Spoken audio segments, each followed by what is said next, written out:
Somos a força do coletivo. Somos a vontade de juntos fazermos mais. Somos a mão que incentiva. O primeiro passo de um salto. Somos a alegria do encontro. O espaço que se compartilha. O tempo que se doa.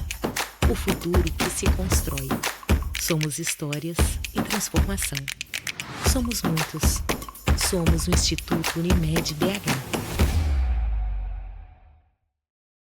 Como é bom quando a gente constrói uma relação de confiança. Há 80 anos, a cultura inglesa vem junto com os mineiros, formando cidadãos bilíngues para o mundo. Acreditamos que a educação faz parte do crescimento de uma sociedade. Por isso, no nosso aniversário, o presente é para os belo-horizontinos. Venha fazer parte da família Cultura Inglesa e ganhe 50% de desconto nos cursos ao vivo pela internet. Cultura Inglesa, 80 anos de história e amor por BH. A Melita tem sempre um café fresquinho para você sentir mais a vida.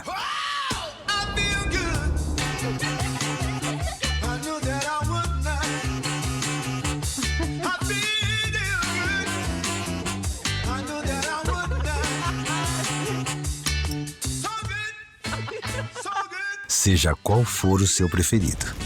Melita, café fresquinho para sentir mais a vida.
Boa noite. Casa cheia, vocês não imaginam a alegria que é ver essa casa cheia, né? E cheia para o deleite, né? de quem gosta, de quem aprecia literatura, música, cultura. Eu realmente acho que eu sou daquelas pessoas que acreditam que nós somos indivíduos melhores quando temos a cultura como vamos dizer, como alicerce, né, como base da construção de uma sociedade mais justa, mais igualitária. Então, eu acho que aqui a gente faz um projeto literário dentro desse espírito, né, de quem aposta na cultura e na literatura, especificamente, no nosso caso aqui, na literatura. E casa cheia também é sinônimo de que, de alguma forma, nós estamos fazendo a coisa certa, né? As coisas estão sendo feitas com cuidado, com coerência com os objetivos que a gente traçou desde o início, né, de valorizar, de divulgar o melhor da literatura em língua portuguesa. Seja quando a gente apresenta obras canônicas, autores já consagrados, autores falecidos, seja quando a gente debate a obra de autores contemporâneos, como é o caso do próximo convidado de abril, que é o Jefferson Tenório, autor do maravilhoso romance O Avesso da Pele, premiadíssimo. E numa parceria com a curadoria do teatro desse centro cultural, 10 dias depois da apresentação do Jefferson, nós vamos trazer aqui para o Teatro do Minas a peça O Avesso da Pele, encenada pelo coletivo paulista Ocutá. Então, vocês fiquem atentos aí para o segmento da nossa programação. Normalmente eu fico sozinho no palco, seja aqui, ou seja nos outros espaços que a gente faz, fico sozinho com o palestrante. Hoje eu também vou para a plateia, porque eu também quero ver o Wisnik. Celebrar 10 anos merece uma comemoração muito especial, é o que a gente programou para hoje. né, uma apresentação única, assim, muito bonita, com o nosso primeiro palestrante. Alguém que tem uma história muito presente no Letra em Cena, que é o José Miguel Wisnik, né, esse ensaísta, músico, escritor, né, tanta coisa, autor de livros sobre literatura, música, futebol, professor. O Zé Miguel esteve aqui inaugurando o nosso projeto, na gênese dele, no dia 5 de maio de 2016. Não sei se alguns de vocês estavam aqui nesse dia, assistindo ele falar de Mário de Andrade, mais especificamente de Macunaíma. E em 2022, ele voltou para falar de Drummond. Na época, ele estava com um livro sobre a poesia de Drummond e a influência da mineração na obra dele. E agora ele volta, né, com essa aula show, né, para falar e nos apresentar essas relações, assim, que eu diria até íntimas, entre música e literatura, entre poesia e canção. Então, é com muita alegria, né, que a gente traz o Zé Miguel aqui hoje. O livro mais recente dele, O Viagem do Recado, que é uma coletânea de ensaios sobre essa coisa da literatura e música. Esse livro não teve um lançamento, foi ano passado, mas ele não teve um lançamento formal em Belo Horizonte. Então, nós vamos fazer o lançamento hoje também.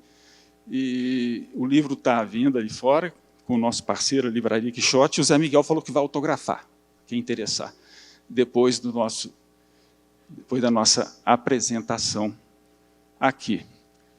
Então, é isso. Acho que a gente está querendo agora, mais do que nunca, ouvir o Zé Miguel, mas a minha última palavra é de agradecimento a vocês.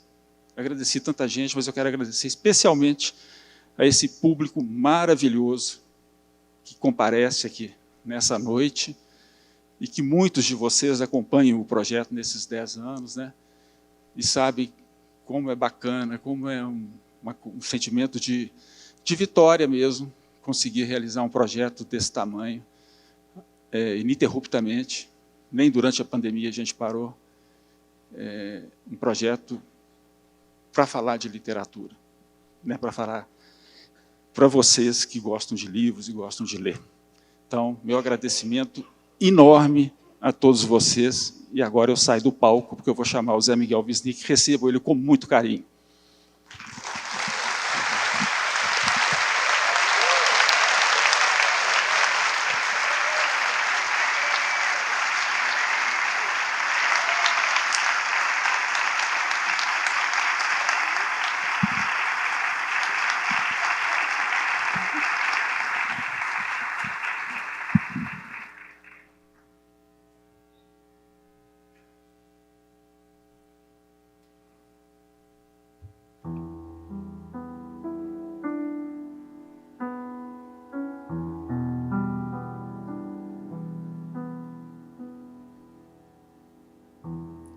Alguém cantando longe daqui, alguém cantando ao longe, longe, alguém cantando muito, alguém cantando bem, alguém cantando é bom de se ouvir, alguém cantando alguma canção,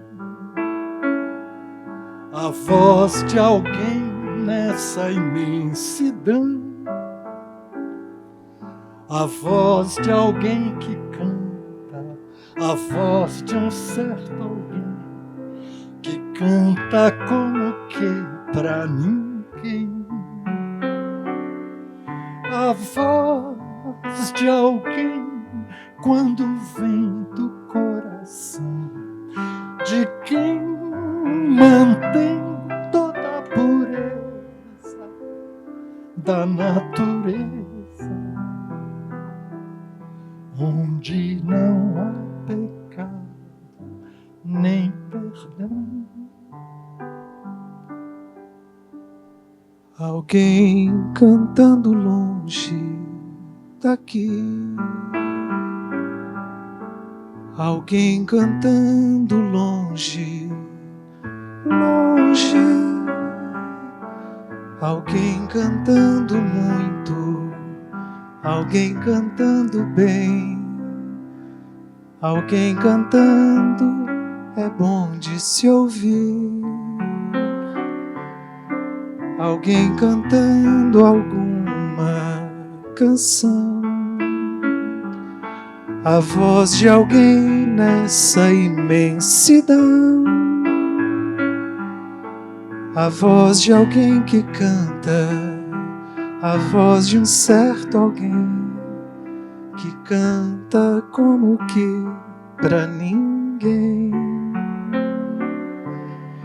A voz de alguém quando vem do coração de quem mantém toda a pureza da natureza, onde não há pecado nem perdão.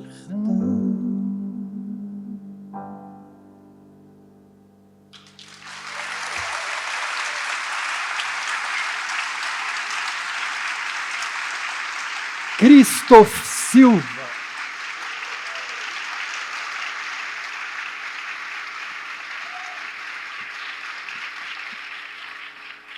Christoph, meu amigo, meu querido, amigo, amado, é esse músico, esse compositor, esse instrumentista, esse cantor e esse educador de Belo Horizonte, que eu tenho a felicidade, a alegria de ter com ele realizado trabalhos que são tão importantes para mim. Foi o Christoph que escreveu as partituras do meu livro de partituras, meu songbook, quando foi lançado.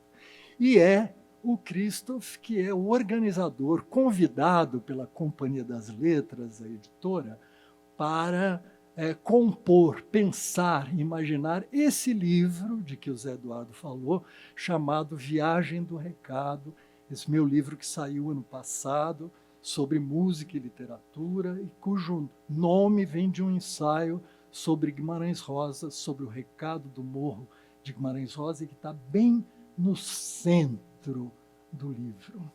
Então, fico muito feliz de termos a companhia de Christoph hoje aqui, quando fazemos juntos uma viagem pelos recados das canções e sua relação com a poesia no Brasil. Então começamos com uma canção de Caetano Veloso, que é essa Alguém Cantando. É uma canção sobre o próprio canto, uma canção que de repente nos faz vislumbrar, imaginar e ver o canto de alguém, né? O canto de alguém na imensidão. Né? Esta voz de que fala a canção ao mesmo tempo canta com a voz de quem canta, mas canta a voz de alguém que, por sua vez, canta num plano que a gente pode dizer mais essencial, mais elevado, mais inteiro, que é a canção de quem canta sem pensar que está cantando, sem se esforçar para mostrar o que está cantando. Alguém que está simplesmente fazendo com que o canto exista. Então, quando o Caetano fez essa canção, que nos leva a ouvir e imaginar a voz de alguém, estamos ouvindo a voz de quem canta, mas a voz deste outro que é referido pela canção. E não à toa o Caetano convidou a sua irmã, Nicinha, para cantar essa música no seu disco, quando ela foi lançada pela primeira vez. Nicinha não era uma cantora profissional. Era, no entanto, aquela que ele diz que na sua infância é de quem vinha a música para ele. A voz da música vinha do piano de Nicinha e da maneira tão pura como ela cantava. Essa voz que emana do coração de um lugar da natureza onde não há pecado nem perdão. Então a gente pode dizer que é a voz de um sujeito que não tivesse cisão, não tivesse dividido pela consciência de ser.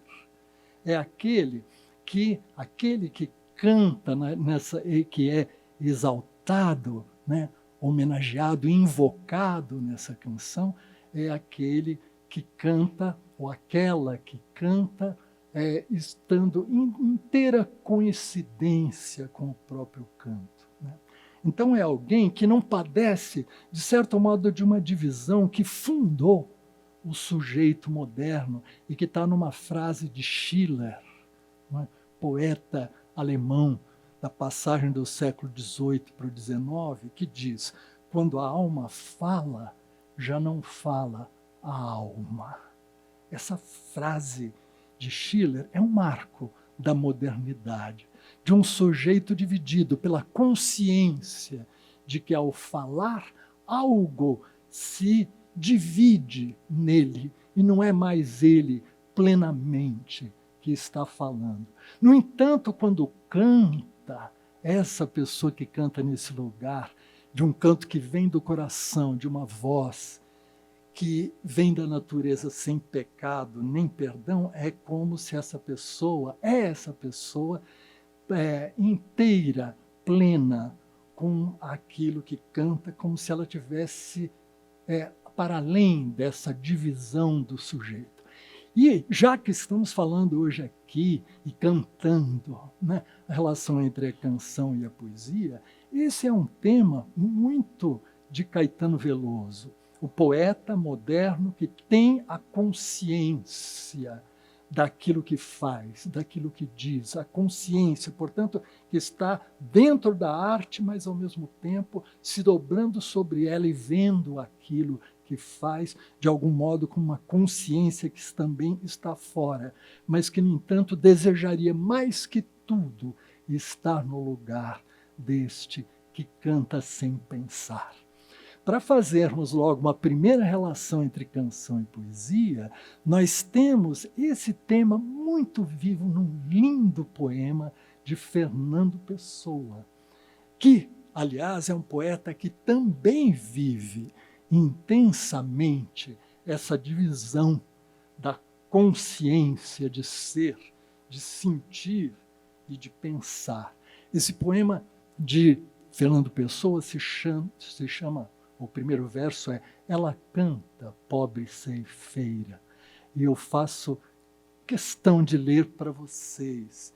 É aquela que canta enquanto trabalha, enquanto corta o trigo no campo.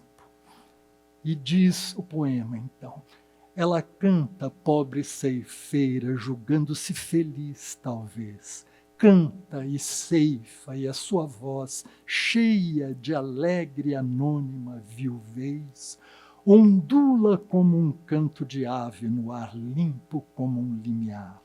E há curvas no enredo suave do som que ela tem a cantar. Ouvi-la alegra e entristece. Na sua voz há o canto e a lida. E canta como se tivesse mais razões para cantar que a vida. Ah, canta, canta sem razão. O que em mim sente está pensando. Derrama no meu coração a tua incerta voz ondeando. Ah, poder ser tu, sendo eu. Ter a tua alegre inconsciência e a consciência disso. Ó céu, ó campo, ó canção, a ciência pesa tanto e a vida é tão breve. Entrai por mim dentro, tornai minha alma vossa sombra leve, depois, levando-me, passai. Este poema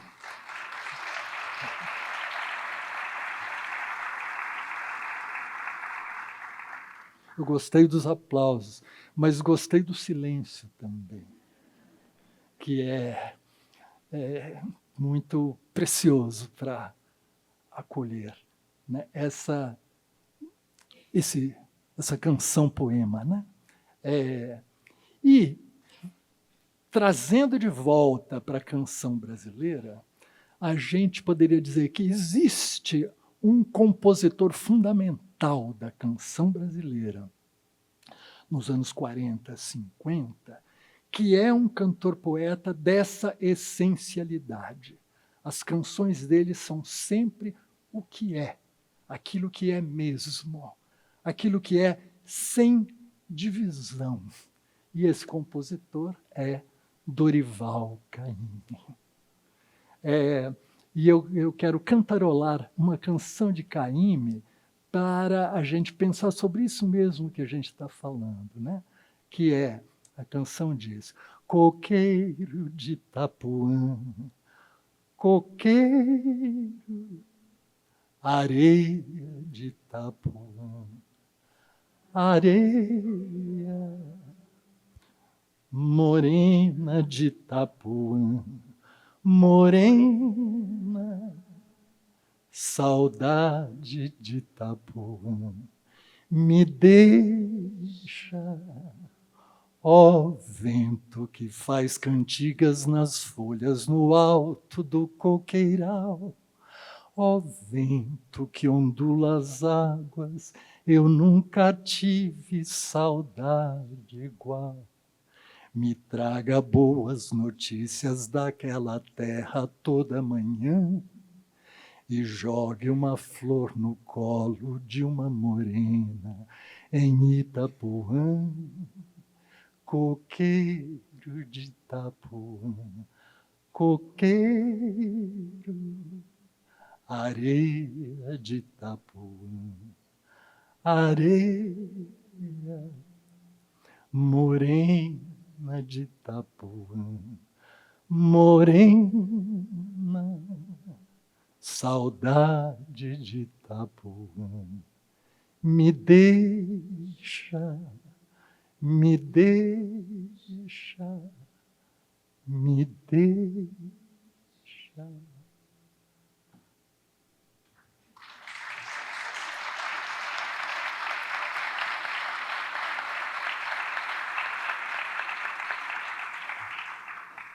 Quero dizer que esse é o espírito dessa aula show. Que a gente compartilhe, que a gente cante junto. Quando a música é conhecida por praticamente todo mundo, sintam-se bem à vontade para cantar junto, por favor, que fica mais linda ainda. Exatamente. E aqui, como foi longe esse coqueiro de Itapuã, como veio a voz de alguém cantando longe, no vento, né? E vejam como essa canção é curiosa, ela é toda substantiva, né? As palavras são todas diretas, substanciais. Com poucas palavras, cria-se uma espécie de Itapuã, que é um ideograma. Coqueiro, areia, morena, saudade. E, ao cantar, né, fazemos como se nomeássemos cada coisa, coqueiro de Itapuã. E em seguida vem como se fosse o vento. Coqueiro, areia de Itapuã, areia, morena, morena. O que está Caymmi fazendo? Ele está fazendo com que a palavra, né, que é um elemento da canção, uma vez enunciada e nomeando uma coisa em um lugar, sopra-se nessa palavra o espírito do canto, que faz com que aquela coisa ausente fique presente, aqui. Né? Coqueiro de Itapuã, coqueiro, fez-se o coqueiro, fez-se areia, estamos em Itapuã. É uma canção justamente que faz isso, tornar presente, não só na nossa imaginação, mas no corpo sensorial da voz. Não é? No canto, nós fazemos essas coisas existirem. E quando chega no quarto verso é saudade de Itapuã, me deixa. E aí nós vemos então que essas coisas que foram presentificadas estão ao mesmo tempo ausentes, não é? E a saudade me deixa, porque essa Itapuã vem comigo, não é? E conosco. Então, coisas ausentes se fazem presentes e sente-se ao mesmo tempo a profunda ausência daquilo, né, que nos falta, que aqui está, enquanto falta, enquanto presença. Isso é uma alquimia que as canções fazem. E elas fazem, e Caim me deixa isso mais claro do que talvez em nenhum outro lugar, não é não, Cristo? Exatamente. Acho que a plateia concorda. Isto. E por quê? Porque ele é parceiro do vento que faz cantigas no alto do coqueiral. Ó vento que faz cantigas nas palmas no alto do coqueiral. Né? Ó vento que ondula as águas, eu nunca tive saudade igual. O vento também é compositor. O vento faz cantigas. O vento ondula as águas. É ondulação, que é aquilo de que é feita a música. Né? E o poeta, cantor, faz um trato com o vento, né? Que ondula as águas, me traga boas notícias daquela terra toda manhã e joga uma flor no colo de uma morena em Itapuã. Ou seja, me traga o que vem de lá e leve de mim o que vem daqui para lá. Simplesmente assim. Isso, insisto, coloca Dorival Caymmi num lugar muito essencial da canção brasileira quando ela atinge uma espécie de maturidade, uma plenitude no meio do século XX. E essa canção ela fez sucesso nacional, ela foi um dos hits daquele ano, para ver em que pé estávamos então. Não é?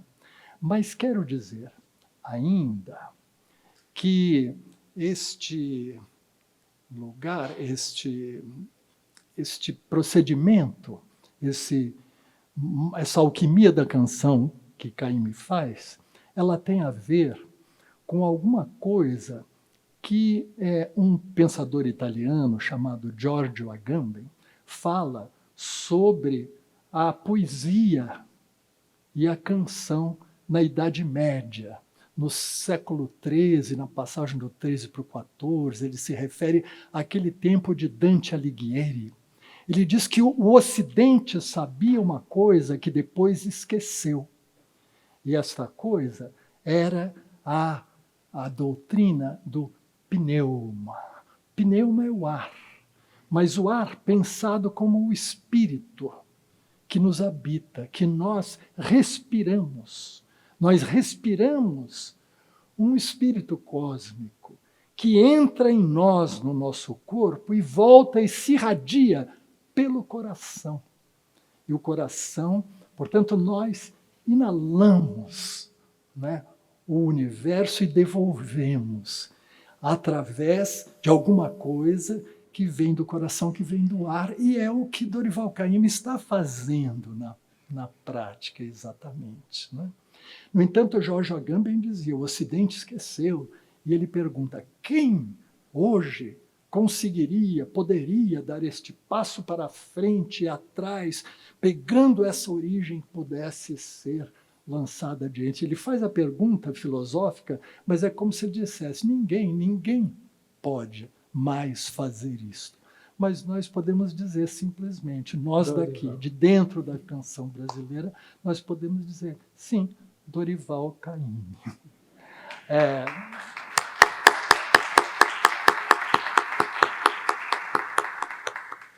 Agora eu agradeço diretamente a pronta aprovação do que eu disse. E, fechando esse momento, me referindo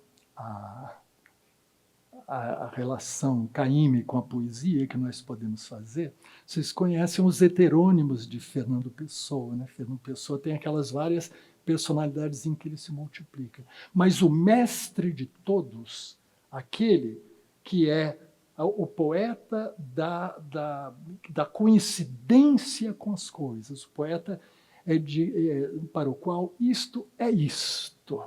Né? Nós podemos dizer que Caymmi é uma espécie de Caeiro, Alberto Caeiro, da poesia de Fernando Pessoa.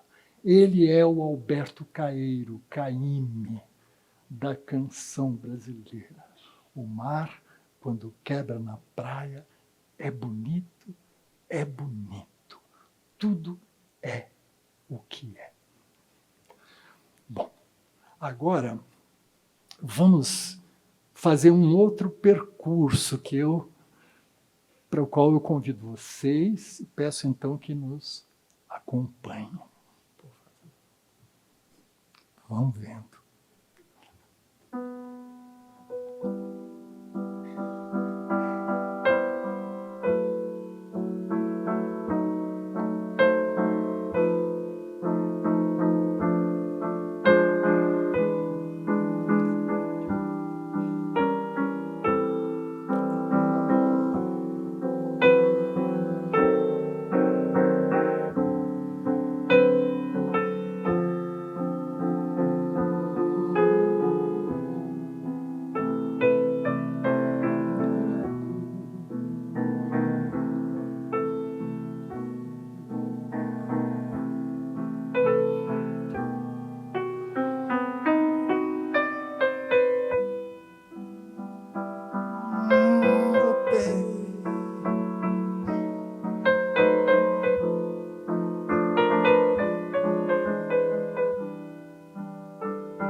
Insensatez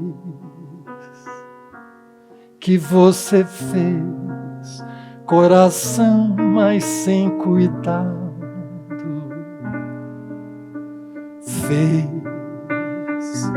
chorar de dor o teu amor, um amor tão delicado.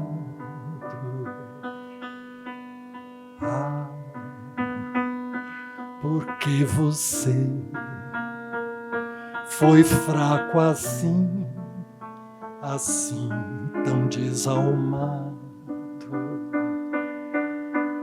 Ah, meu coração, quem nunca amou não merece ser amado. Ah, insensatez que você fez, coração, mas sem cuidado, fez chorar de dor o seu amor, um amor tão delicado. Ah, porque você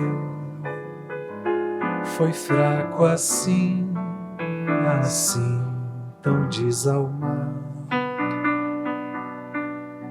Ah, meu coração, quem nunca amou não merece ser amado.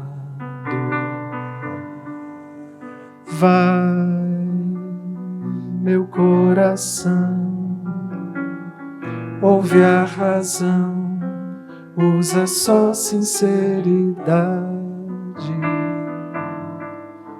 Quem semeia ventos, diz a razão, colhe sempre tempestade. Vai, meu coração, pede perdão, perdão apaixonado. Vai, porque não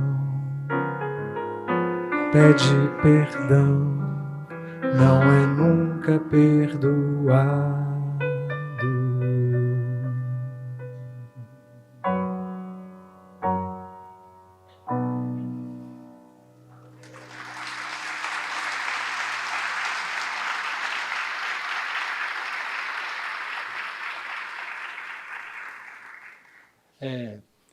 Eu toquei inicialmente, meu ponto de partida foi um prelúdio de Chopin, o prelúdio Opus 28, número 4.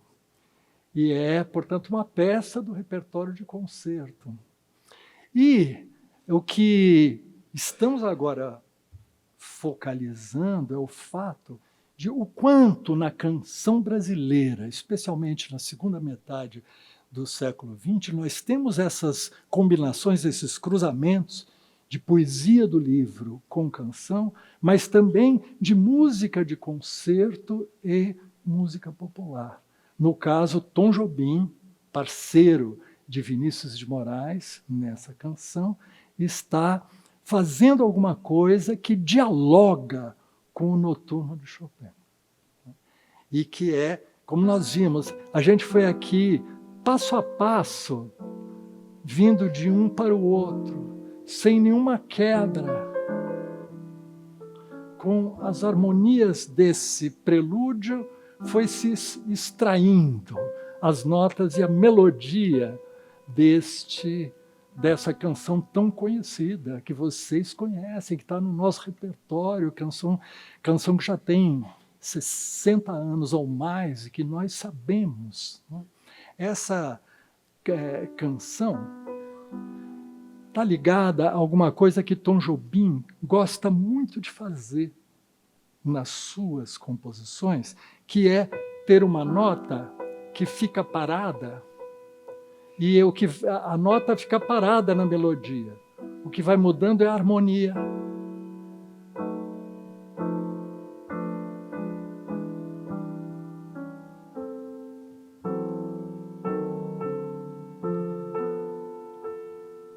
E isso está em Chopin, exatamente.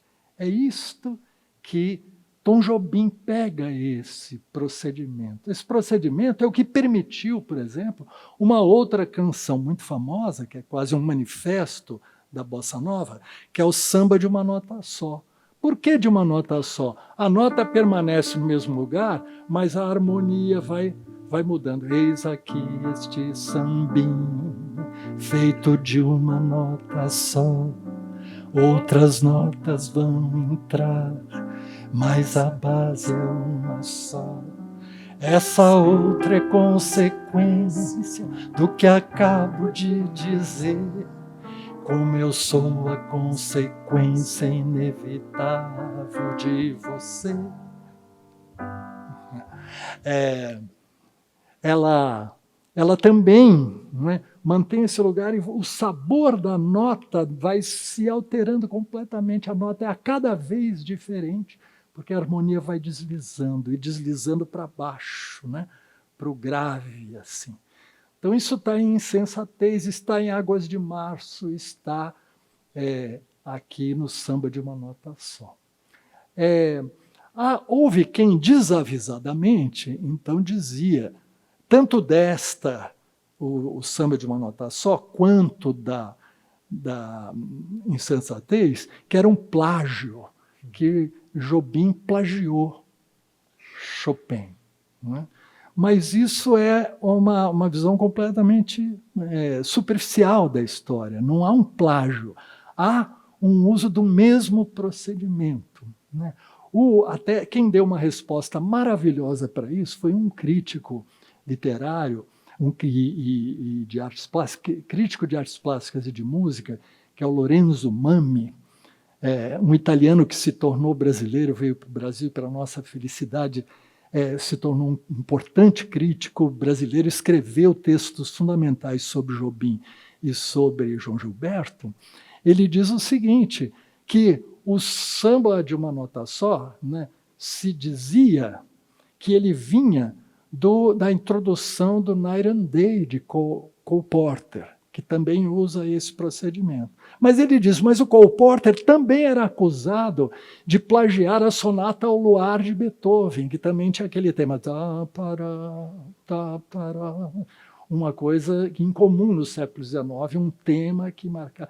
E, por sua vez, Beethoven já tinha sido acusado de plagiar uma passagem do Dom Giovanni de Mozart. Então, na verdade, a questão não é. A questão é esse retorno desse momento em que a melodia não anda, mas ela para e, no entanto, a música segue andando, né? Então, aqui, por exemplo, a gente pode...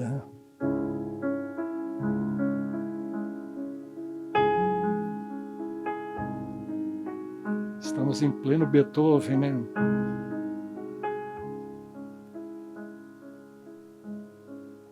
Eis aqui essa sonata feita de uma nota só. Outras notas vão entrar, mas a base é uma só.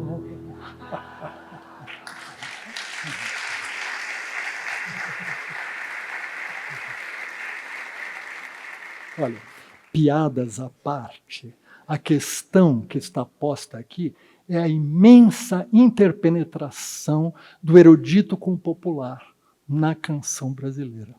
Este é um assunto que ele exatamente ele se desatou na segunda metade do século XX e tiveram como figuras fundamentais justamente Vinícius de Moraes e Tom Jobim, os autores de Insensatez.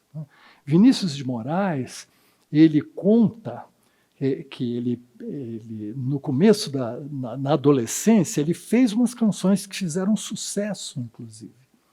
Mas depois, ele com aquele talento lírico extraordinário, ele se tornou um poeta entre escritores. E o Delfim, assim, da nova lírica brasileira, ali nos anos 30. E ele conta que ele estava viajando com esses escritores num trem entre o Rio e São Paulo, e o trem teve um problema e teve que parar no meio do caminho. Enquanto consertavam, eles andaram por uma cidade do Vale do Paraíba à noite, e surgiu, diz Vinícius, um soldado que vinha na direção oposta a eles, assoviando uma canção que era do próprio Vinícius. E o Vinícius tremia, diz que o coração dele queria saltar do peito, porque aquilo era um recado que vinha, né, da canção popular para ele mesmo. E ele, naquele momento, ele não podia dizer para os seus pares que ele estava comprometido com aquilo. Que ele, na iminência de lançar o seu primeiro livro de poemas, que ele era o autor daquela canção cantada por aquele soldado negro que atravessa a noite. E aquilo como se ficasse nele, como se fosse o sinal de um destino que ele tinha que cumprir. E é uma coisa que, tempos depois, ele, estando em Niterói, perto do Morro do Cavalão, ele escuta uma escola de samba ensaiando, enquanto ele lia o Orfeu, do mito grego, e ele tem aquele insight de fazer um espetáculo musical em que um Orfeu negro no Rio de Janeiro, Orfeu da Conceição, que foi, afinal, estreado no Teatro Municipal do Rio de Janeiro, com atores e atrizes negras, no ano de 1956, o mesmo ano de Grande Sertão Veredas. Né? Não podemos deixar de considerar que coisas importantes estavam acontecendo no sentido da transformação da cultura brasileira àquela altura. E que Manuel Bandeira o abraçou e falou... Porque para fazer o Orfeu da Conceição, ele teve que achar um parceiro, e esse parceiro era Tom Jobim. E Tom Jobim também era aquele que gostava de Villa-Lobos. E, portanto, é nesse cruzamento que surgiu a Bossa Nova e surgiu uma canção no Brasil onde os poetas da canção são muitas vezes poetas do livro também, são eruditos e populares. Não é? E vamos dizer, esse cruzamento, né, que Vinícius viveu naquele momento foi fundamental para desatar esse nó que revelou um outro Brasil. Quero dizer a vocês que este é o assunto do espetáculo Nazaré, do Grupo Corpo, para o qual eu fiz música, tive a felicidade de fazer música, né, não posso deixar de dizer isto aqui, e que é justamente sobre Nazaré como aquele compositor extremamente popular que tocava música clássica, e para ele as duas coisas se juntavam. Isso se parece com um conto de Machado de Assis chamado Um Homem Célebre, sobre um compositor que tem também essas características.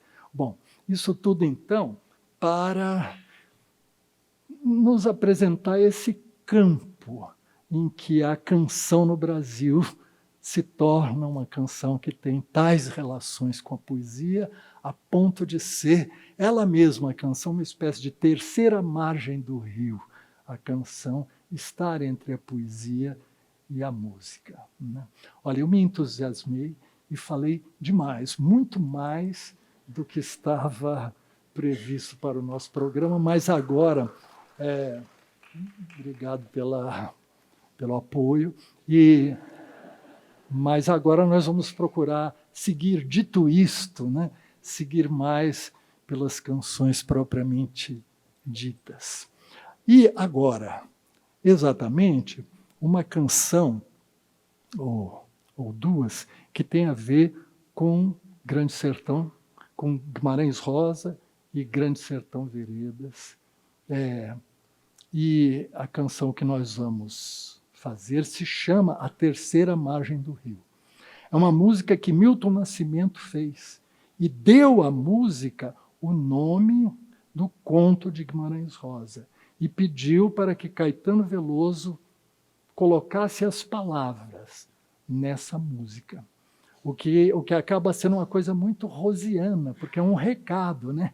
Milton extrai do conto um recado musical e passa para Caetano, para que ele passe a letra, e essa canção vira uma transformação do próprio conto. Uma transformação do próprio conto que tem muito a ver com aquilo que o próprio Guimarães Rosa definia sobre o seu livro Corpo de Baile, o extraordinário livro que é lançado no mesmo ano de Grande Sertão Veredas, que era o que ele dizia que os contos tinham uma relação com 3 linguagens: o conto, a poesia e a canção. E nas 7 narrativas do Corpo de Baile, tem uma delas que é dedicada, dizia Rosa, ao conto, a narrativa popular oral, que é a história do Manuelzão. A outra, sobre a poesia, é o Cara de Bronze, aquele vaqueiro que sai à procura do quem das coisas, a nomeação poética das coisas. E a música, ou a canção, é o próprio recado do humor. E quando o Milton propõe essa canção ao Caetano, ele está pegando um conto de Guimarães Rosa, fazendo uma música e pedindo poesia. Então, é aquilo que o próprio Rosa queria, né, para a sua obra. Não contentes com isto, né, nós vamos mostrar a canção, nós vamos introduzir com uma canção que é a canção de Ciruís, com as palavras dessa canção que é tão importante no Grande Sertão, que é a canção que Riobaldo leva com ele, como um talismã, assim, pelo livro inteiro. É uma canção que condensa o livro. A canção que ele ouviu quando ele vê pela primeira vez um bando de jagunços e entra numa madrugada orvalhada e um deles pede que um deles, chamado Ciruís, cante uma canção.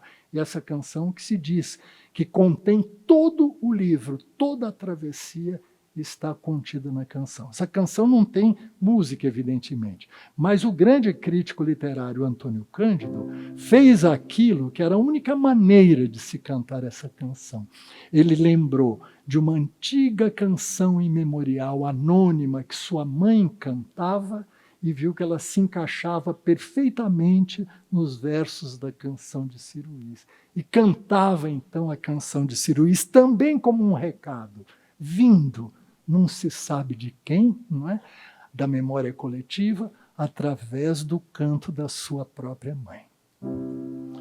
Urubu é vila alta, mais idosa do sertão, padroeira minha vida, vim de lá, volto mais não, vim de lá, volto mais não.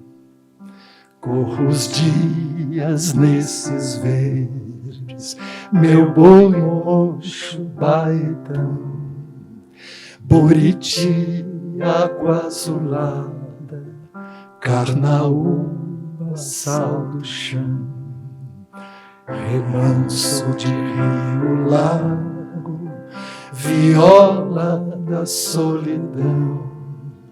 Quando vou pra dar batalha, convido meu coração.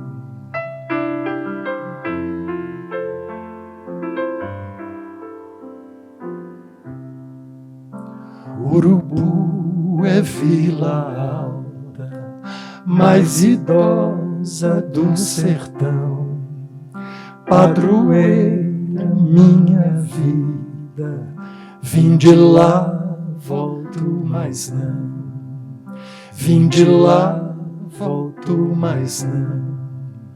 Corro os dias nesses verdes, meu boi mocho baetão, Buriti, água azulada, carnaúba, sal do chão, remanso de rio, lago, viola da solidão. Quando vou pra dar batalha, convido meu coração.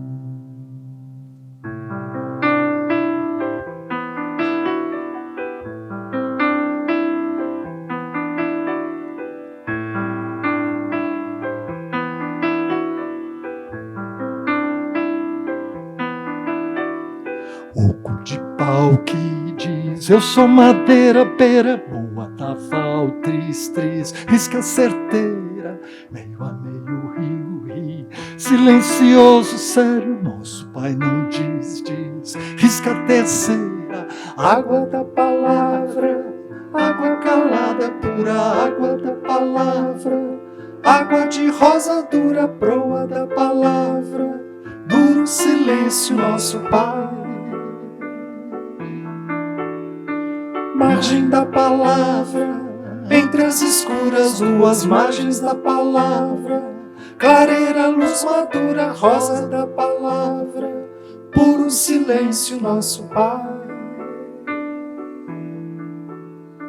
Meio a meio, rio, por entre as árvores da vida, o rio, por sob a risca da canoa, o rio vi o que ninguém jamais ouviu, ouvi a voz das águas, asa da palavra, asa parada agora, casa da palavra, onde o silêncio mora, brasa da palavra, a hora clara, nosso Pai.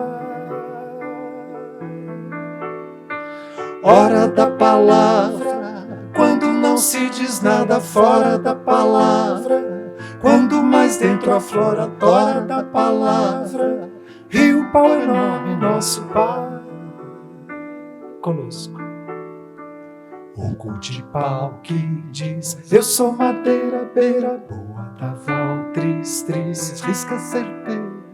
Meio a meio, rio, silencioso, sério, nosso pai não diz, risca terceira. Água da palavra, água calada, pura água da palavra. Água de rosa dura, proa da palavra. Duro silêncio, nosso pai. Margem da palavra, entre as escuras duas margens da palavra. Clareira, luz madura, rosa da palavra. Puro silêncio, nosso pai. Meio a meio, rio, por entre as árvores da vida. O rio, por sob a risca da canoa. O rio, vi o que ninguém jamais ouvido. Ouvi a voz das águas, asa da palavra, asa parada agora, casa da palavra, onde o silêncio mora, brasa da palavra, a hora clara, nosso Pai. Hora da palavra, quando não se diz nada fora da palavra, quando mais dentro afora, tora da palavra, rio pau enorme, nosso Pai.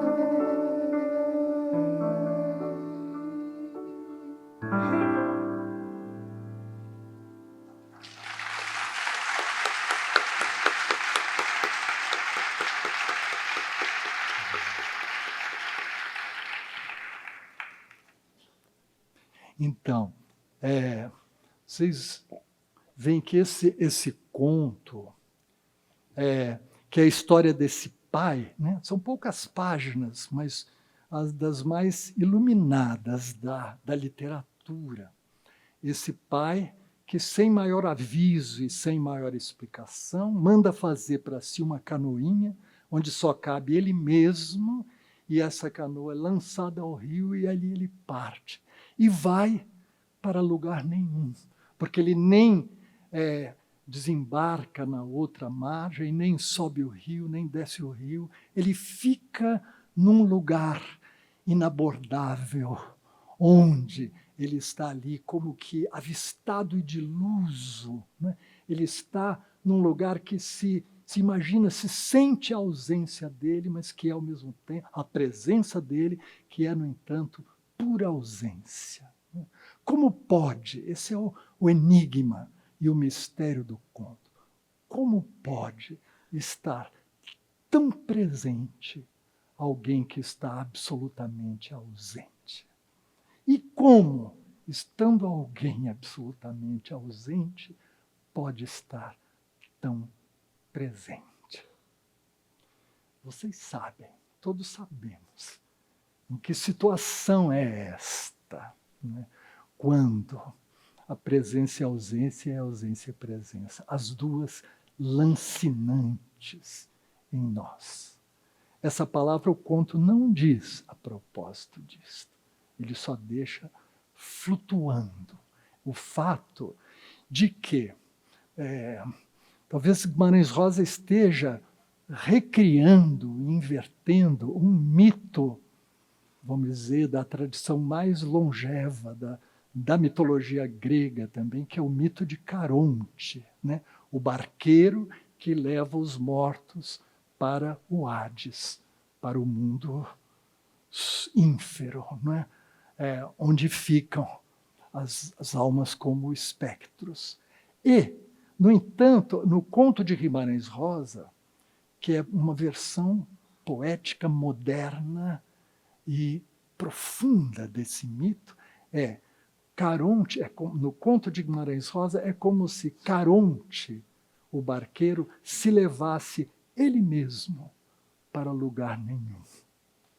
Que é essa terceira margem, a terceira margem impossível, né? A terceira margem que rompe toda e qualquer lógica, né? É nesse lugar que ele habita, e ele habita em nós. Mas a irmã do narrador, ela sabe que a certa altura, com a família, ela se casa, tem filhos, ela tem que fazer o luto daquela falta, daquela ausência. E ela parte para outro lugar. As pessoas vão, elas todas se afastam. O único que não se afasta é o narrador do conto, é o filho que permanece ali à espera do pai. Né?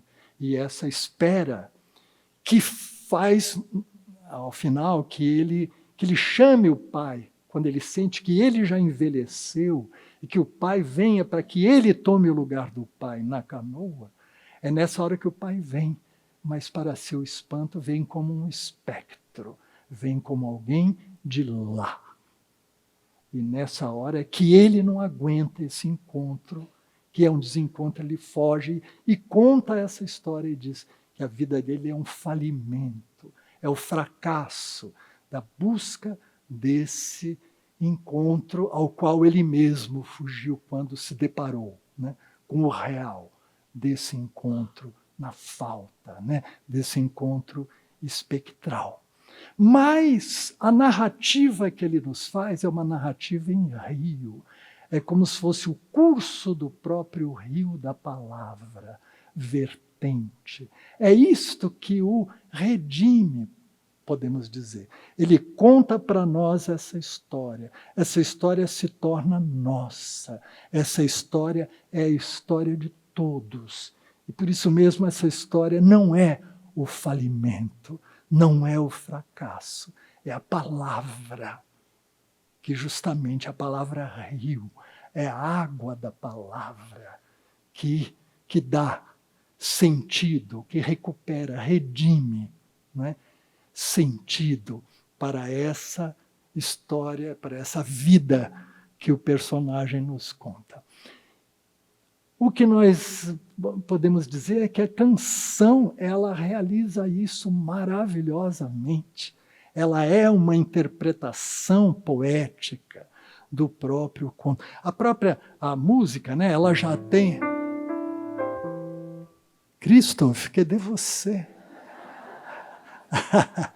A ausência, de repente. Eu falo. Mas é como se fosse uma remada. É que eu estou me estendendo demais e aí já... Não, eu quis fazer o papel da ausência presente. Exatamente, fez. Né? Mas olha a remada que toma.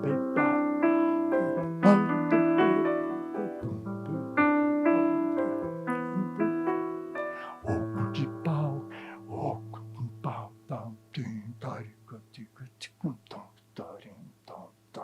como um remo na água, né? Como um remo na água. A melodia já é, ela e o ritmo já são esta coisa sem palavras ali no indizível, né? E as palavras vão recontando essa história de maneira condensada, mas principalmente o Caetano interpretou a terceira margem do rio como sendo o sulco que a canoa faz na água.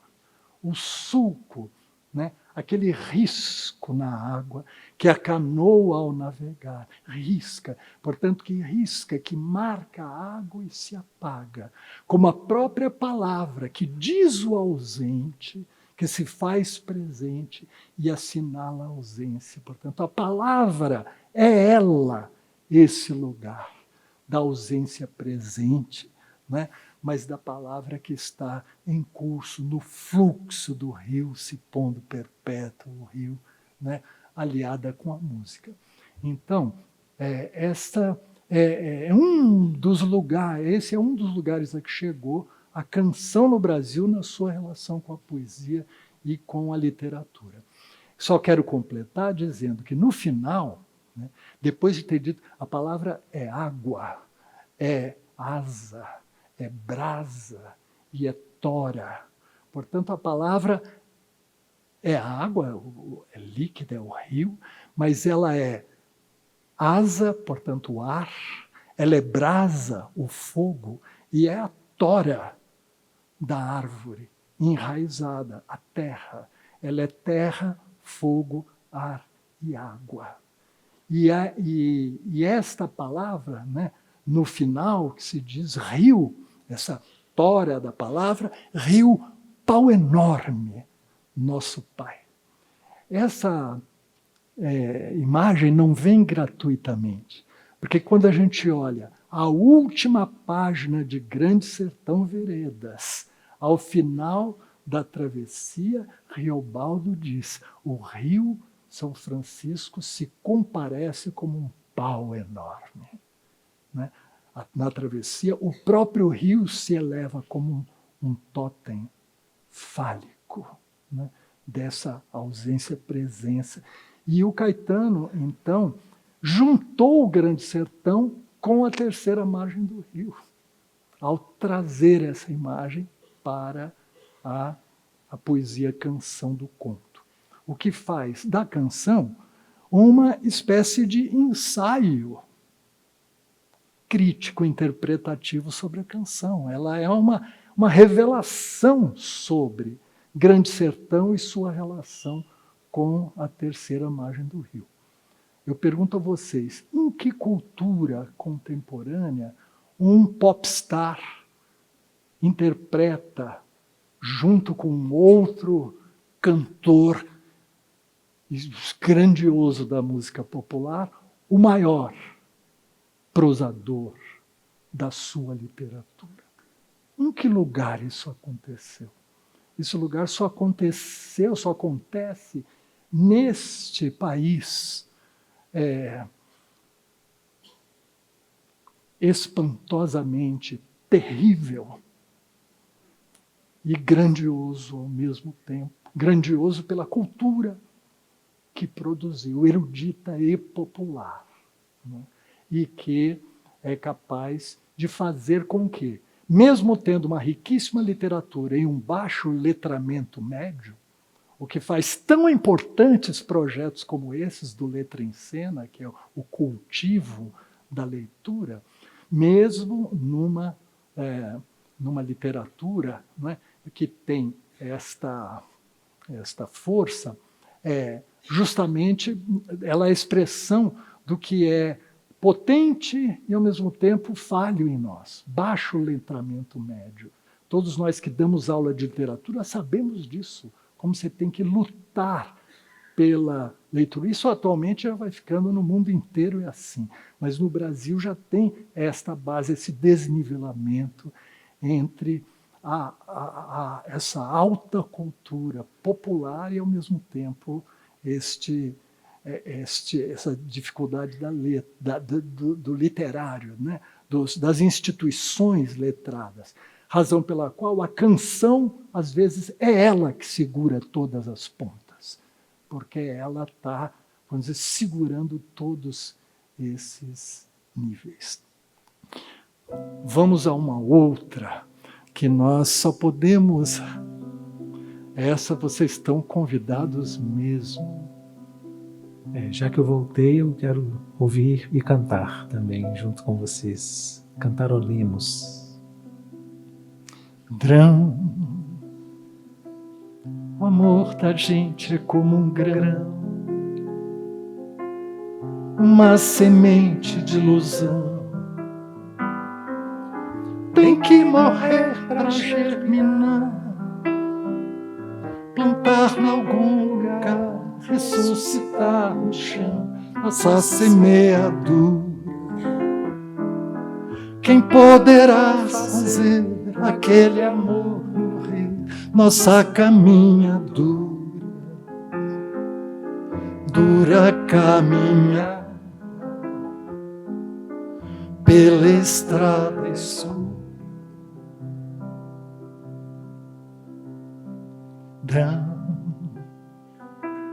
Não pense na separação,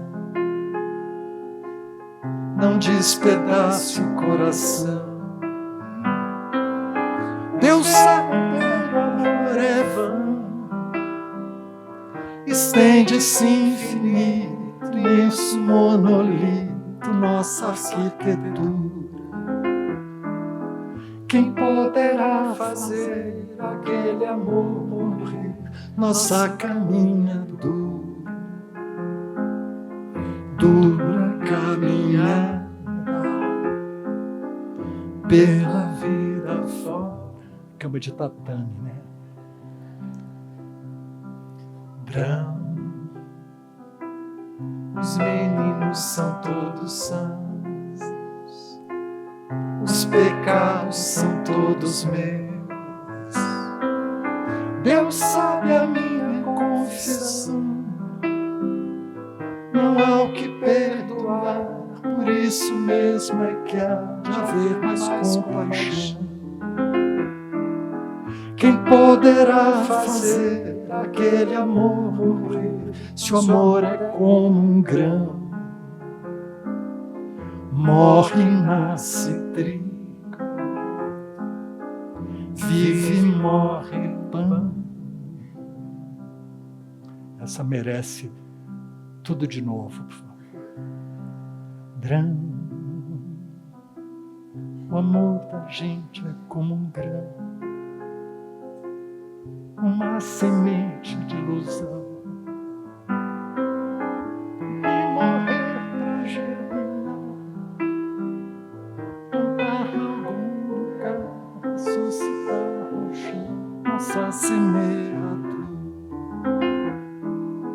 Quem poderá fazer aquele amor morrer, nossa caminhadura, dura caminhada pela estrada escura.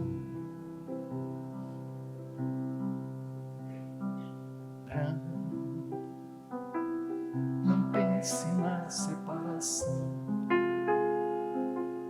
não despedace o coração. O verdadeiro amor é vão, estende-se infinito, imenso monolito, nossa arquitetura. Quem poderá fazer aquele amor morrer, nossa caminhadura? Cama de tatame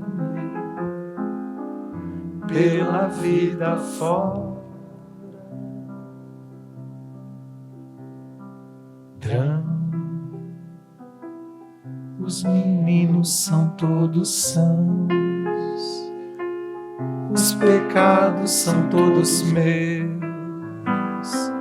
Deus sabe a minha confissão, não há o que perdoar, por isso mesmo é que há de haver mais compaixão. Quem poderá fazer aquele amor morrer, se o amor é como um grão?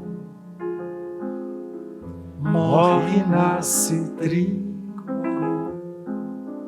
vive e morre pão.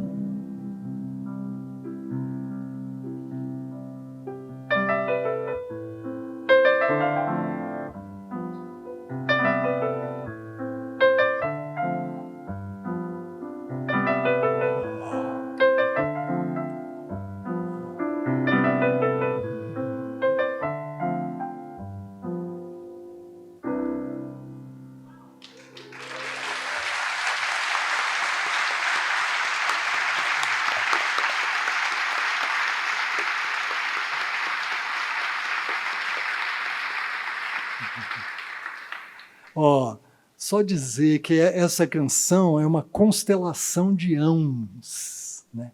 Ela vai do começo ao fim, ela extrai tudo do nome de uma mulher, né? Porque é uma canção sobre separação amorosa. E Gilberto Gil está no plano da sabedoria, né? De tratar grandes questões, como Não Tenho Medo da Morte, que é uma outra canção inacreditável sobre nada mais, nada menos do que esse assunto, e essa sobre o dilaceramento e a dor da separação, mas contemplando a própria separação como amorosa. É separação amorosa, e isso se faz justamente porque ele extrai as palavras do nome Drão. Drão é o apelido carinhoso, afetivo e familiar da mulher com quem Gilberto Gil se casou e teve filhos filhas, que é Sandra, chamada Sandrão, Drão. Né? Então, quando se diz drão, né? O amor da gente é como um grão, isto é uma canção conversada, né? Ela é diretamente de coração para coração. Extrai da palavra drão a palavra grão. O amor é como um grão. E o grão vai se desdobrando na ilusão, no chão. Ilusão é outra palavra muito importante em Gilberto Gil. Porque para ele ilusão não é só, vamos dizer, o engano de alguma coisa que não existe. Ilusão é aquela luz que nos permite viver a dor da existência. Né? Isso é bebido em tradição oriental. Né? A ideia de que a vida é ilusão. A ilusão é o véu de Maia que cobre a dor real da existência. Mas por isso mesmo, esse véu nos protege, ele nos guarda, ele nos preserva. E Gilberto Gil vai, ao mesmo tempo, vamos dizer, no coração da dor, mas também contempla a ilusão que nos permite, né, viver. A semente de ilusão não é negativa em Gilberto Gil, ela é sempre algo que gera vida. Né? Então, grão, o amor da gente é como um grão, uma semente de ilusão, mas que vem nascer do chão. Né? Depois ele viu as palavras separação, né? Não pense na separação, não dilacere o coração, o verdadeiro amor é vão. Estende-se infinito, imenso monolito, nossa arquitetura.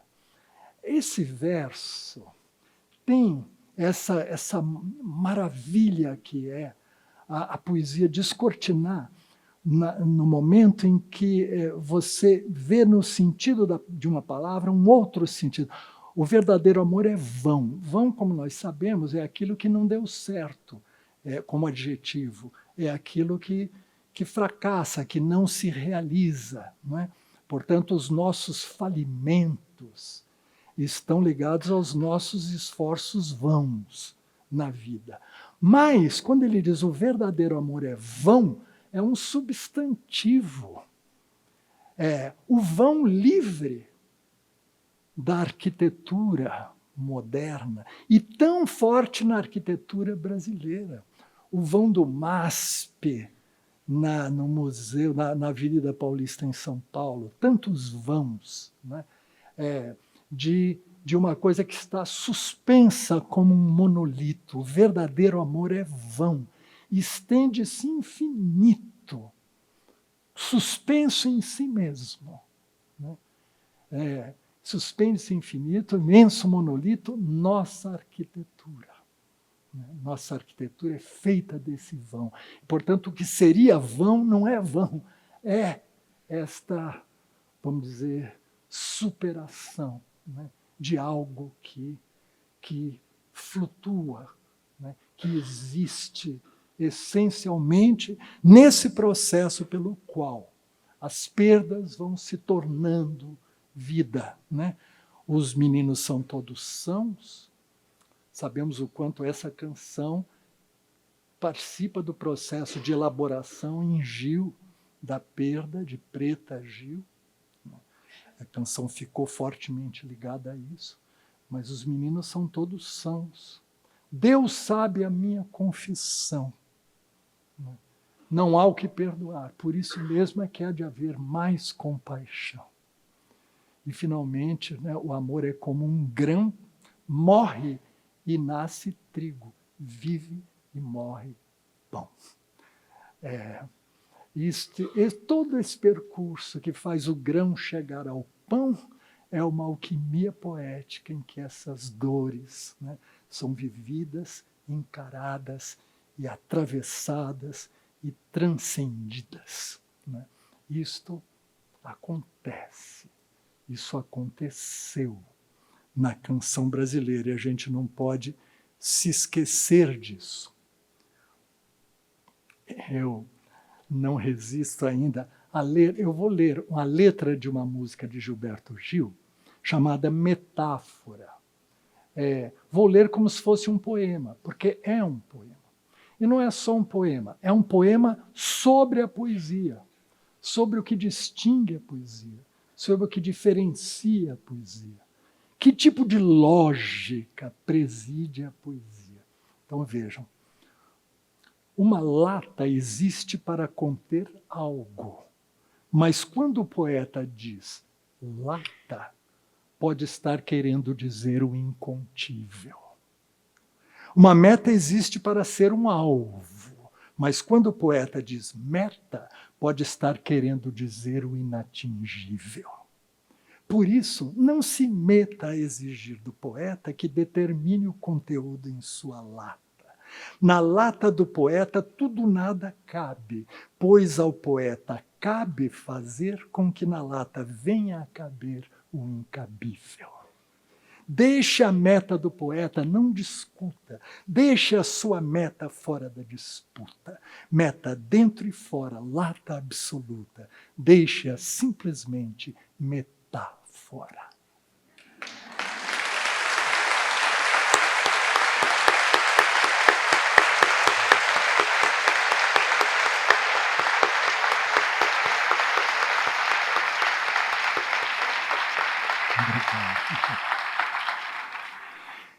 Isso porque a gente não está falando de Chico Buarque. Mas não, aí teria que ser outro. Seria uma outra aula letra inteira. Nós queremos cantar uma canção que, de certo modo, é o resumo, a condensação de tudo isso que a gente está falando. É uma canção de Arnaldo Antunes, poeta, a letra é de Arnaldo Antunes, que é outro desses poetas da canção, que é poeta do livro, performer, não é? Popstar, mas, ao mesmo tempo, cancionista, e, portanto, neles estão resolvidos e desatados esses nós todos, mais uma vez. Né? Essa canção ele fez com Cezinha Mendes, compositor baiano, e é uma canção que se chama João, e é dedicada a João Gilberto, e sobre João Gilberto. Podemos dizer que é um ensaio poético sobre João Gilberto e sobre a significação de João Gilberto para a canção brasileira, para a vida brasileira, para a cultura brasileira. Então, sem mais. Não, se me permite, Zé, já que era só agora que eu voltaria da minha ausência ali de luz, eu queria que vocês fizessem aí uma imagem enquanto a gente canta essa canção, e se quiserem acompanhar cantando, como todas as outras cantarolem junto com a gente, os que conhecerem a canção, mas que fizessem uma imagem, imaginassem crianças de 7 a 13 anos cantando isso. Foi um cultivo meu durante um tempo em que tive um coral de crianças nessa faixa etária e só ensinava canções do que a gente chama popularmente de lado B, lado C ou lado Z da canção. E elas cantavam muitas canções de cor. E, de certo modo, uma canção grão, semente, como essa, sendo cantada no coração de uma criança de 7, 8, 9, 10 anos de idade, vocês imaginam o que pode florescer daí. Então é com essa força que eu vou cantarolar junto com o Zé essa canção de Arnaldo e Cezinha Mendes. E eu digo então também que Christoph, pelo que ele acabou de dizer e por tantas outras coisas ligadas a isso, ele é um educador, como eu falei no começo. E esse trabalho de educação musical que ele fez ganhou uma forma como uma tese defendida na UFMG e que foi publicada num livro que se chama Afinação da Interioridade. É um livro precioso sobre educação musical. Quero dizer também que essa tese de Christoph recebeu o prêmio da melhor tese daquele ano em que foi publicada. Qual foi? 2020. 2020, a melhor tese daquele ano na UFMG em todas as áreas da universidade.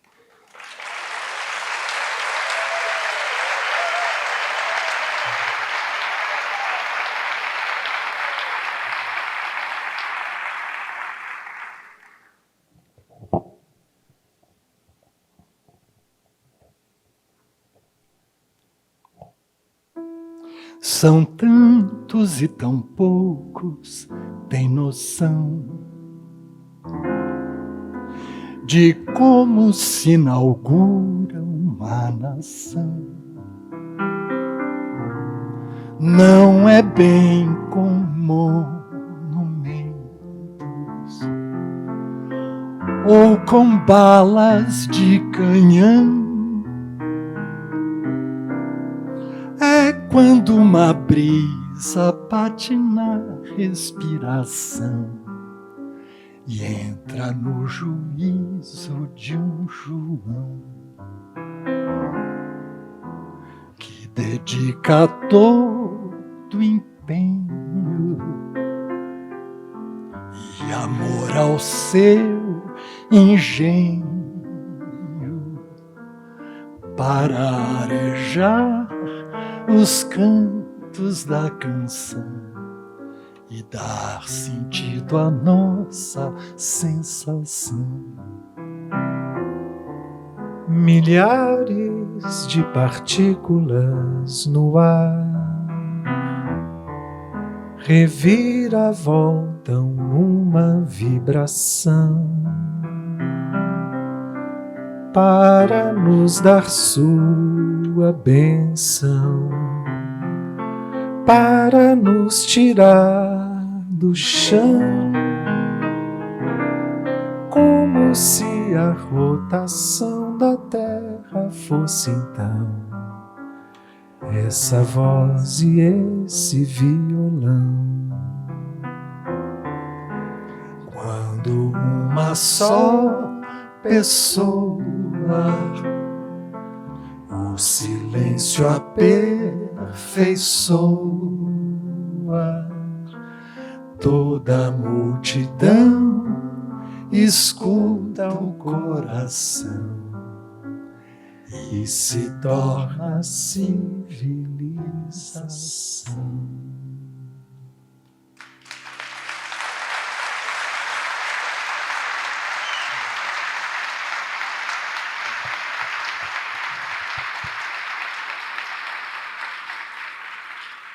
Bom, queremos agora, já quase terminando o nosso roteiro, a penúltima música, mas eu quero apresentar a vocês um vídeo, um clipe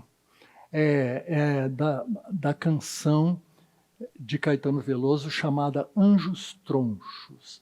Essa é uma canção muito recente e é uma canção que é lançada há poucos anos, mas ela foi ganhando atualidade nesses anos que temos vivido e nesse momento em que estamos vivendo. Então, temos razões fortes para apresentá-la aqui.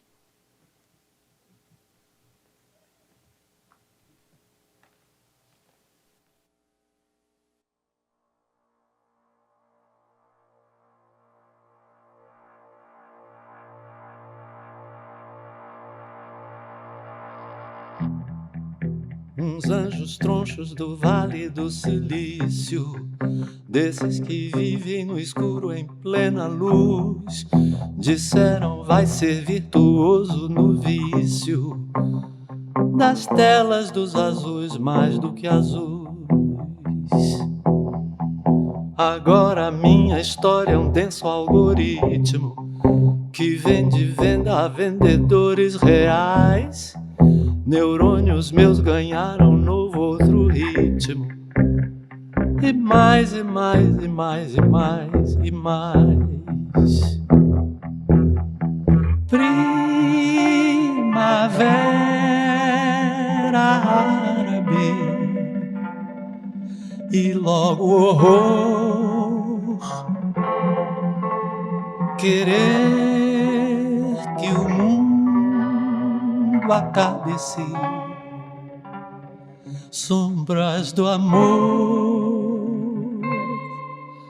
Palhaços líderes brotaram macabros no império e nos seus vastos quintais, ao que revém impérios já milenares, munidos de controles totais. Anjos já biotrilionários comandam só seus mibitrilhões, e nós, quando não somos otários, ouvimos Schoenberg, Weber, Cage, canções. Ah, morena bela, estás aqui, sem pele, tela a tela. Estamos aí. Um post vil poderá matar. Que é que pode ser salvação? Que nuvem se nem espaço há? Nem tempo, nem sim, nem não. Sim, nem não. Mas há poemas como jamais, ou como algum poeta sonhou, nos tempos em que havia tempos atrás. E eu vou porque não, eu vou porque não, eu vou.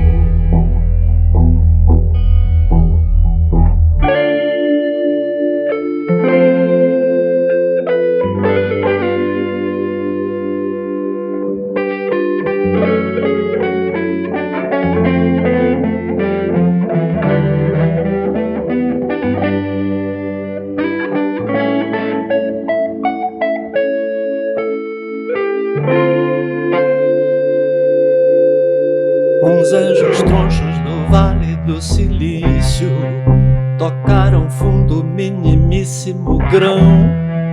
E enquanto nós nos perguntamos do início, Miss Eilish faz tudo do quarto com o irmão.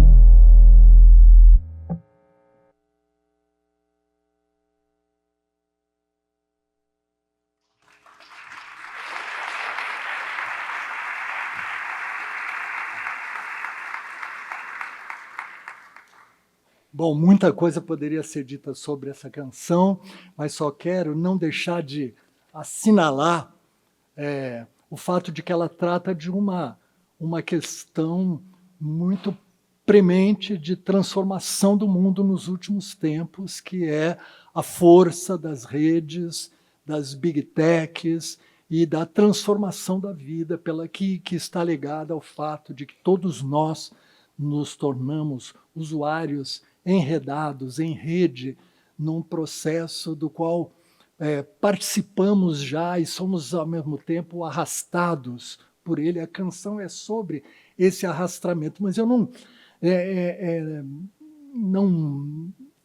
mínimo, temos que dizer aqui que ela parte de Carlos Drummond de Andrade.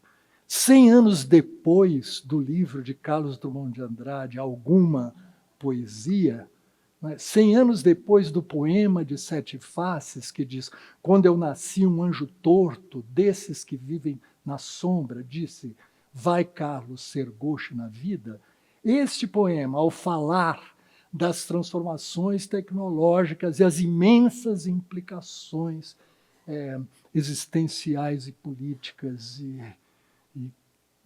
vamos dizer, cósmicas do que vivemos hoje como destino da humanidade, estão postas aqui na figura desses anjos tronchos, uns anjos tronchos do Vale do Silício, desses que vivem no escuro em plena luz, disseram, vai ser virtuoso no vício das telas dos azuis mais do que azuis.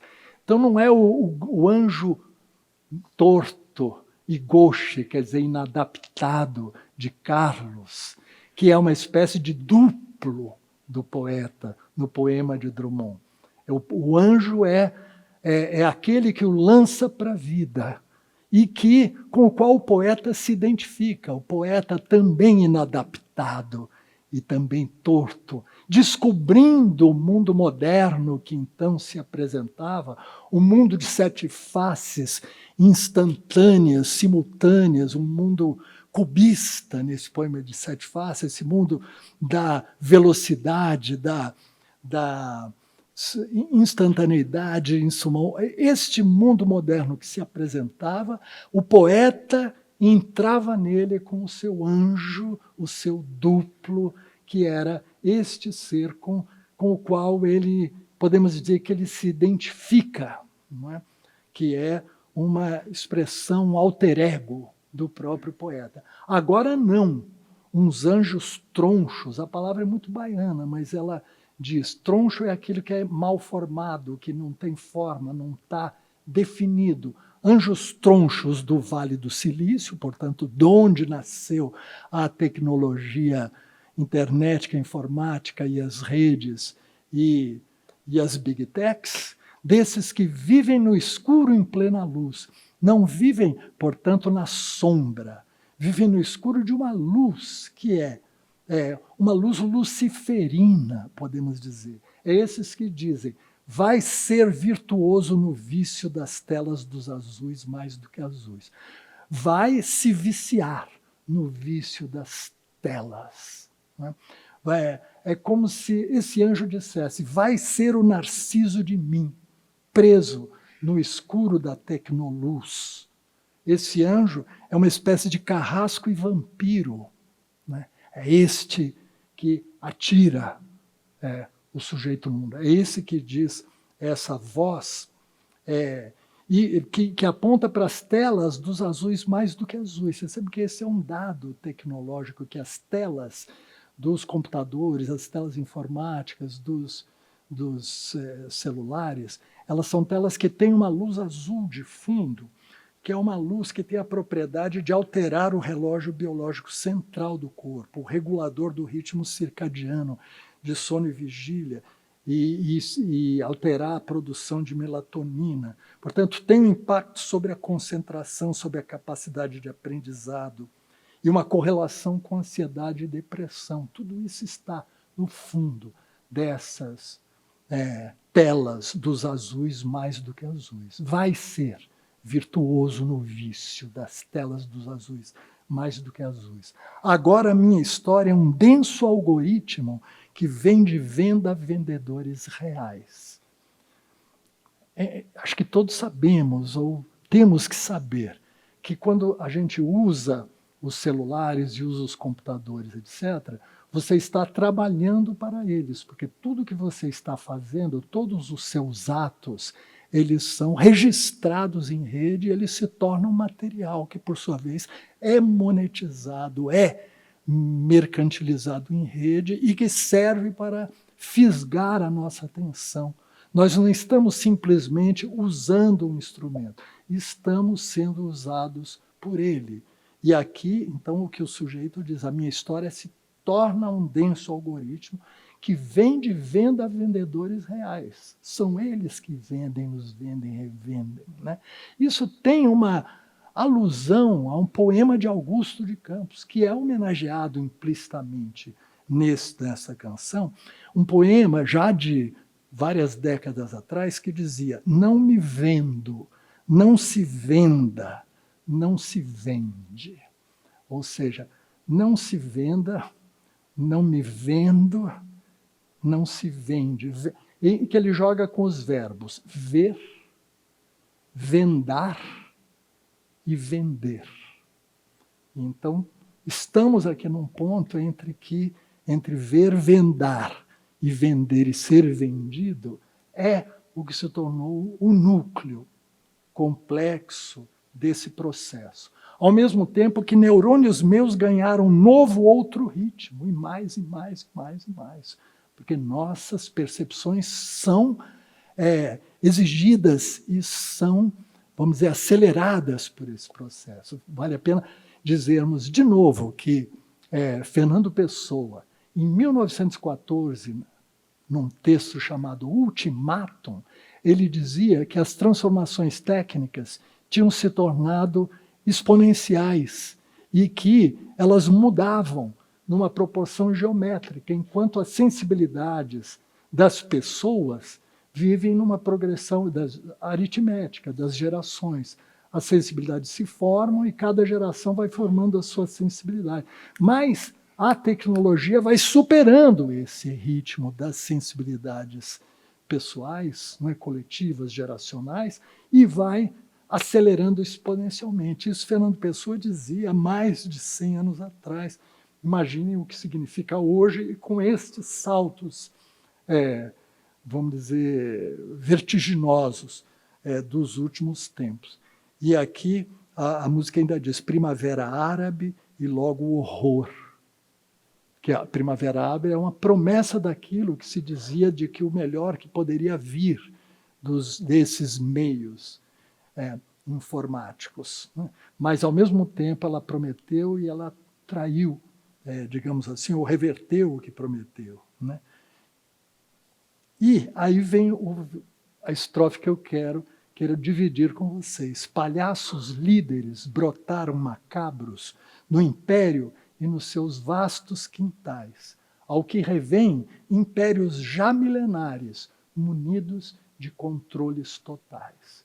Ou seja, como aqueles impérios milenares que pareciam ultrapassados, dominados por aqueles machos no comando, que dizem, eu tenho o poder de destruição, e o poder dos exércitos e o poder da morte, e exerço esse poder para além de qualquer lei ou negociação ou o que seja.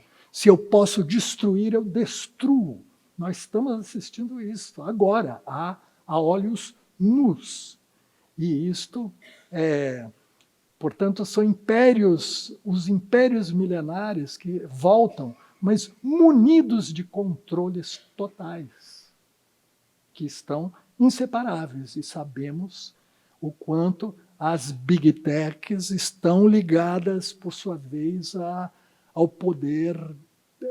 O trumpismo é inteiramente associado às big techs e associado, portanto, e o poder militar e a indústria da guerra de ponta, e essa guerra que estamos vendo, com uma guerra em que, se quisesse, resolve acabar com o povo, com a existência dele.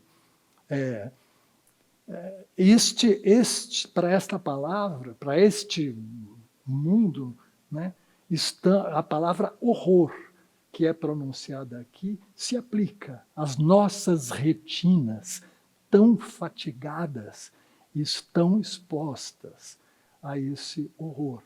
Ao mesmo tempo que nós temos aqui uma canção que de algum modo, capaz de dizer isto, e dizer ainda, anjos já mi ou bi ou trilionários comandam só seus mi, bi, trilhões. Né? É interessante essa escansão, mi ou bi ou trilionários. O dinheiro se torna uma coisa que a gente não consegue imaginar o que são essas quantidades, mas existem os mi, os bi e os trilionários, concentrando fortemente os recursos e vamos dizer, a renda planetária. Né? Mas vocês vejam que tem uma coisa assim, quando você diz, são multimilionários, é uma coisa, quando você diz mi, bi, tri, essa escansão, ela faz com que a gente, de algum modo, corporifique esta realidade, né, de que estamos falando aqui. Haveria muita coisa a dizer sobre essas estrofes todas, vou poupá-las disso, mas Só quero dizer que tem uma coisa muito importante que é própria da poesia e da música aqui, que é o fato que essa canção é toda feita de versos de 11 sílabas. Um anjo troncho do vale do silício, desses que vivem no escuro, em plena luz. Vejam, é um verso ímpar. É diferente dos versos decassílabos, as armas e os barões assinalados. Versos de 10 sílabas, como nos Lusíadas, né? Ou os dodecassílabos, os alexandrinos, de 12 versos, são versos harmônicos. Agora, um verso de 11, ele fica todo o tempo batendo na trave, entendeu? Os anjos tronchos do vale do silêncio. São versos tronchos. E isto é fundamental no que a poesia tem a dizer. Ela não diz só porque ela expõe conteúdos, e a força dela está na capacidade de ela dar força a esse sentimento troncho através de algo rítmico. Vou repetir, algo rítmico. Porque os algoritmos não têm ritmo. Eles simplesmente se impõem de uma maneira que é a total abdução do que seria a dimensão rítmica, corpórea de cada singularidade. E o que nós estivemos aqui nessa noite, que já vai, portanto, agora, indo finalmente para o seu momento de completamento, nós vimos tantas formas dessa terceira margem da canção, da palavra e da música, dos ritmos e das vozes. E queremos terminar chamando o ausente presente, mais do que nunca, Cristo, e queremos fazer uma canção, Mortal Loucura, que é uma canção que só existe por causa do grupo Corpo. Agradeço. É por trabalhando para eles, para o espetáculo Oncotô, que essa canção surgiu, essa canção existe, e Rodrigo Pederneiras fez para ela uma coreografia inacreditável, feita de voos e quedas de corpos nos corpos, né? Vamos cantá-la, e no meio eu vou colocar uma décima, um poema de um cantador nordestino chamado Zé Bernardino, que conversa muito bem com esta mortal loucura, que se baseia, por sua vez, num poema de Gregório de Matos. Na oração que diz a terra, quer Deus que a quem está o cuidado dado, pregue que a vida é emprestado, estado, mistérios mil que desenterra, enterra, quem não cuida de si que é terra,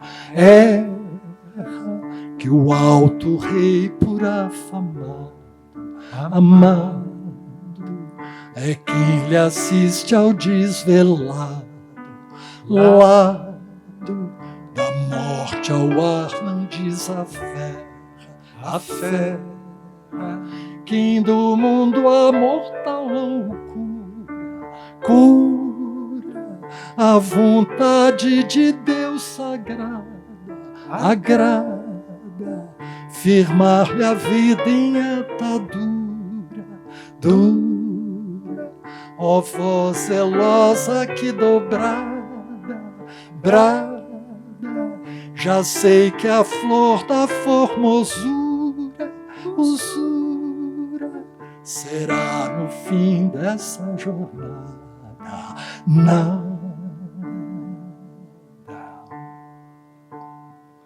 Se nada fiz na jornada, nada ganhei nem perdi.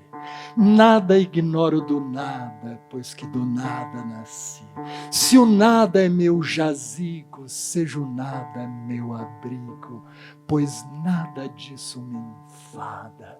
Eu do nada tenho estudo, e sei que o nada faz tudo, e tudo se torna nada. coração que diz até quer Deus que a quem está o cuidado dá. Pregue que a vida é emprestada, mistérios mil que desenterra em terra. Quem não cuida de si que é terra, que o alto rei por afamado amado é quem lhe assiste ao desvelado lado da morte ao ar não diz a fé.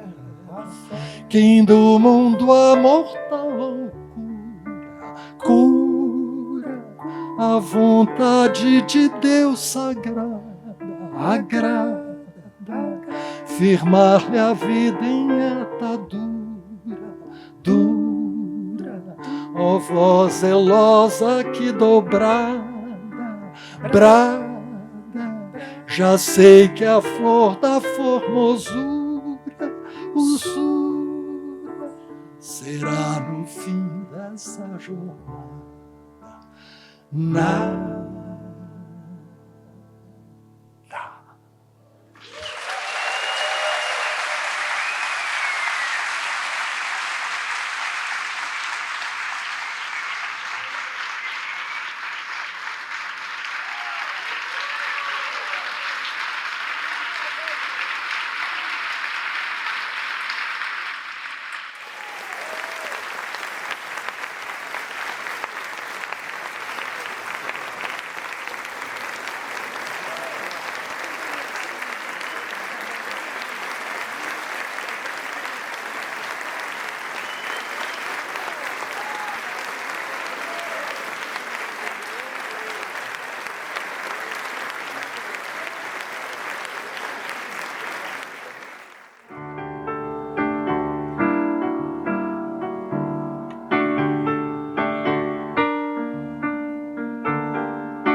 A primavera é quando ninguém mais espera.